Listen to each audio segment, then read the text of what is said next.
A few weeks ago, a Tesla exec told me that older Teslas with hardware 3 were robotaxi ready. Are you hardware 3 or hardware 4? It has hardware 3 and you use that? Good to go. But Elon just said that those older Teslas might actually need a retrofit. There is some chance hardware 3 does not achieve the safety level that allows for unsupervised FSD. So we're putting them side by side, old hardware versus new hardware to the full self-driving test. Over here we have one of the first Model 3s ever built. This is our 2018 Model 3 with hardware 3 inside of it. And then we have a 2024 brand new Model 3 with the AI4 hardware inside of it. And in a moment, we're gonna be putting them to a test, doing full self-driving side by side. Ooh, look at this, some guy. Oh wow, there's a guy coming out of the blind spot. Wow, That's impressive. look at that. If you haven't been following all this, there's actually a lot of confusion because Elon Musk had previously said that cars like our older one with hardware 3 would not be able to be retrofitted to AI4 hardware. In January 2023, he said, quote, "The cost and difficulty of retrofitting hardware 3 with hardware 4 is quite significant, so it would not be economically feasible to do so. This is in part because there's an entirely new wiring and cooling harness for the compute power needed in AI4. These older Teslas with hardware 3, it's a completely different form factor, so you can imagine how complex that would be and expensive.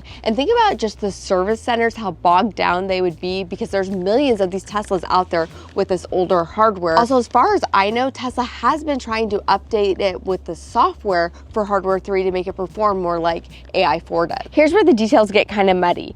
At the robotaxi event, Tesla's VP of engineering told me directly that all you would need is hardware 3 and then your car could actually join the robotaxi fleet. Are you hardware 3 or hardware 4? It has hardware 3 and you use that? Good to go. But during Tesla's most recent earnings call, Elon said, "There's some chance that hardware 3 does not achieve a safety level that allows for unsupervised FSD. If that turns out to be the case, we'll upgrade those who have bought hardware 3 FSD for free." So if you're confused what all this means, that's why we're making this video. If you're curious if your car has the AI4 or hardware 4 in it or the hardware 3, the easiest way to do this is to look at the cameras because AI4 will have a slight red tint. So if you look at the side repeaters, you can see over here that it's actually red. It's a little bit larger versus our older one that has hardware 3 and it's smaller, no red tint. Notice over here in our older hardware 3 Tesla, we have 3 front-facing cameras and they're smaller lenses. Now let's go over here to the AI4 and take a look at these front-facing cameras. All right, so we have 3 cameras as well, and you can see 2 of them have that red tint.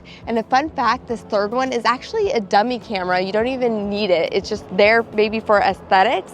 But the other cameras have such high resolution that it's not needed. Hardware 4 cameras have a significantly higher resolution and improved low light performance compared to hardware 3. They've also got more powerful processing unit, allowing for faster computation and improved decision making in real time. Plus, hardware 4 cameras often have a wider field of view, capturing more information about the surrounding environment. Just take a look at these hardware 3 cameras versus AI4. Our older Tesla has ultrasonic sensors all around it, and it even has a hidden radar right to the left of the Tesla logo. They actually quit putting these in around 2021 and they deactivated ours. Tesla now relies completely on vision for their full self-driving. The camera lenses on AI4 models are significantly larger on the B-pillars of the newer cars, and especially the rear camera on AI4 cars are among the beefiest I've ever seen. There's also some UI changes, but right now we are inside the brand new 2024 Model 3 with AI4 hardware, and we have a pre-planned route that we're going to be doing with both cars, and let's get going. Now, it's important to note that in real environments, you can never really replicate the exact same scenario, but we will get to see how it handles around roundabouts, four-way intersections, right-hand turns, etc., and hopefully answer the question if hardware 4 is that much better than 3. If you like tech, I just got the new iPhone 16, and this is probably one of the coolest cases you've ever seen. This is Magbach's new Elite case, and it has so many little intuitive features on it. So check this out. This is the adjustable finger loop, and it sticks out just enough to be able to get your finger in, and it's made of this really soft silicone, and then it can pop back in to conceal it when you're not using it. You can also charge your phone wirelessly without removing the case. There's a kickstand that, just like the finger loop, is hidden until you need it. Just pop it out and prop it in 3 different angles. The Magbach Elite case also has telescoping magnets that extend only when it's close to a metal surface, and it's a super strong hold. And when you remove it, the magnets auto retract. There's also a pinky cushion that doubles as a pillow to keep your charge port clean. They've got these super nice silicone grips that feel great and keep your phone from slipping out of your hand. And you can mix and match with whatever colors you'd like. It's completely customizable. customizable. And of course, it's nice and sturdy to protect against accidental drops, and you get a seamless look where the case lip covers the screen protector's edge. The bottom corners are even ready for any wrist straps or lanyards, and they've got their MagBack wireless charger for your Tesla where it mounts right to the edge of your center screen, and with the case it just snaps right on and starts charging. This is one of the most useful cases I've ever seen. I'm going to link everything you need to know down in the description, and you can get 15% off using my code KimJ15. And let's get back to the video. All right, so here we go. Now both of these cars are in FSD version 14.5.1. We've selected identical FSD driving profiles, so let's get on the road. Right off the bat, AI4 encounters people walking on the side of the road. The couple moves onto the sidewalk, and the newer Tesla just works its way around them. Tesla just announced that owners are driving an average of 6.4 million miles of FSD per day, which is pretty insane to think about. Coming up on a turn, there's a very natural and human-like response to the red light. Almost stops too early, but it seems like it can already tell the path is clear because it just speeds up to the flow of traffic almost immediately. The one thing I noticed compared to my previous drives on Hardware 3 cars is just how naturally it's able to decelerate as it closes the gap to other cars. Now, it's not perfect and definitely has moments where it slows down abruptly, but in general, AI4 has significantly better camera resolution, wider field of view, and greater processing power. Tesla has said that it's 3 to 5 times better in handling complex driving situations compared to Hardware 3. Now inside the 2018 Hardware 3 Tesla, the driving, the lane changing, and deceleration were really no different and flawless to this point. But look at what the older Tesla had to dodge as someone threads the needle to make a left turn in front of it. I was ready to take over but didn't need to disengage since it slowed down enough to make room and not impact the SUV. Here's a motorcycle entering the lane, and from pretty far away it naturally begins decelerating so you don't suddenly show up on its backside. Something I think a lot of people would probably not do. They'd probably almost maintain the same speed, sort of forcing the vehicle joining traffic to speed up quicker. So right here it definitely felt like the auto set speed feature was being a little too slow, so I just went ahead and gave it a little nudge to speed up a few miles an hour. Back inside Hardware 3 Tesla, notice it only shows that it sees 3 or 4 cars in front of it at a stop. And I remember years ago when it was using radar, it seemed like it would be able to sense more vehicles ahead of it, even without you having any visual reference of them. Now here it's merging into a lane and it has its own lane to enter, but it definitely plays it safe and lets the car pass by before entering. And again, notice how fast it accelerates up to speed. It's almost like, I know I'm a Tesla, so I'm just gonna burst out of every stop. Now this is kind of interesting. Look at the green light ahead. Now in the wide angle view that you guys have here, it definitely makes it look further away than it actually was. But to me, it felt like I could have easily kept driving through that yellow light, but AI4 chose to pretty aggressively slow down to a stop at this light. Maybe it was because that semi-truck was waiting to turn and it just took in all that data and made the split decision that saved her to just slam on the brakes and stop, since there's no one behind me than to risk it and have the semi also trying to drive through. I'll say this, at this point I was feeling pretty confident in everything, and maybe part of that is false perception because I know that this is the latest and newest AI4 model, and of course it feels more premium and quiet on the inside versus our older 2018 Model 3 on FSD. Now notice this guy who decides it's a good idea to jaywalk across the highway, and even after he's disappeared behind the pickup truck and pops out on the other side. And based on how cautious the Tesla got at this point, it's pretty clear that it knew a person was on the road and it waited to see him again before moving forward. As a human driver, there's a good chance you could miss him if you're talking with someone and not looking at the road. These are just some of those edge cases that's impossible to replicate between rides. Now after making a left turn around some obstacles, there's a forklift and a moving truck that just parked on the right turn lane. So the Tesla gets behind it, quickly realizes it's not going to move, so it goes around it to make its turn.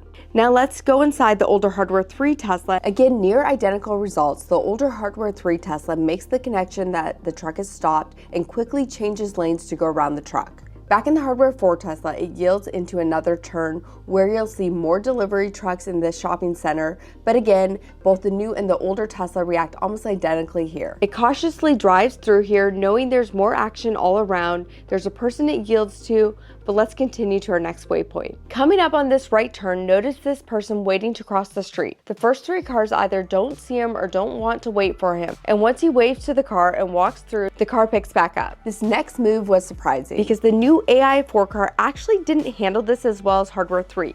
It begins to do its normal acceleration out of a stop, but immediately sees this barrier and darts away from it. Pretty easy right-hand turn here. This is where it almost ran into that median, and actually I felt like it handled it better on this vehicle. Remember? It almost like... That's fascinating. Going through a construction zone, I'm assuming the car is able to read the sign that the worker is holding, but it would have been interesting to see him flip that sign to a stop and see how the car handles it. Now, coming out of the construction zone with no lane markings with a hardware 4 car, notice how it immediately chooses the right lane when the lane markings show up again. But check out how hardware 3 handled this exact same scenario coming out of no lane markings. It initially chooses the right lane, but quickly realizes that lane is ending and starts veering back into the left lane where it should have been all along. It's trying to go around. This one chose the wrong lane out of the no lane marking where the other car actually followed. But now it's figuring it out and cutting out. Coming up on a roundabout, it checks the surroundings, and once the car clears, it makes its way through. It definitely felt like it cut it pretty close to the left edge of the wheels around this roundabout. Whereas let's jump into that same roundabout for the hardware 3 Tesla.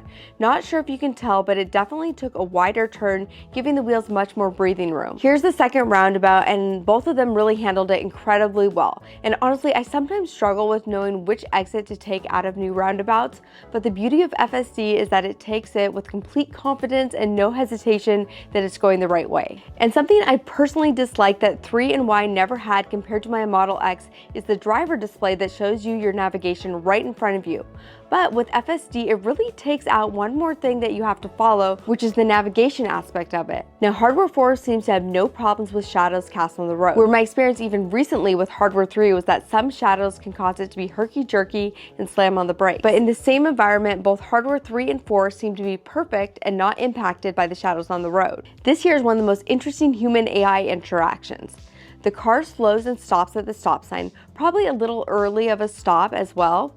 Then the black SUV on the other side stops, and there's a little bit of a back and forth between the FSD and the human. That was interesting, because it's like we got there at the same time, we both started to inch forward at the same time. Now, one thing I will say about FSD, even this time last year, I would have probably disengaged 4 times by now, as there was just a lot more chaotic driving behavior. Whereas every time I've tried it in recent weeks, it just keeps getting better and more natural. Whoa. Sorry. So I disengaged FSD here to add a new waypoint and immediately almost went off the road, which had me wonder something I hadn't thought about before.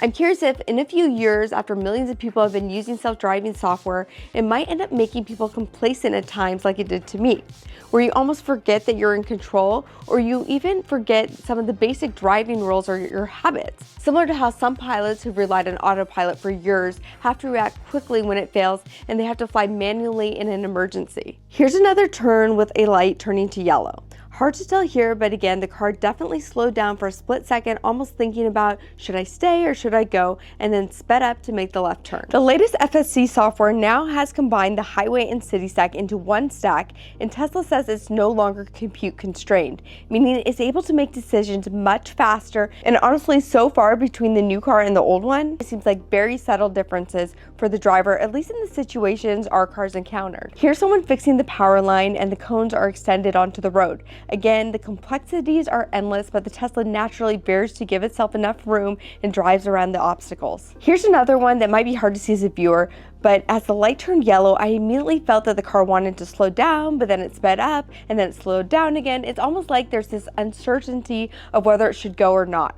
Obviously, it's taking in everything it can see in this intersection, and ultimately it sped up and went through the yellow light this time. Honestly, in our test, I would probably give the newer Tesla with hardware 4 a 9 out of 10, and our older Tesla was right there, either a 9 or an 8 out of 10. I'm not sure I could even tell that much of a difference in most scenarios that I encountered. Of course, this is a small sample size, and Tesla clearly knows that hardware 3 has limitations, and based on the recent earnings call, a retrofit may be needed. In the past, they said that would be too costly, but again, during the call, Elon said they built hardware 3 to be easy to retrofit. So I'm not sure which one is the truth here. After doing both of these drives, I can say that AI4 is definitely a little bit better than hardware 3, but hardware 3 is still really, really good.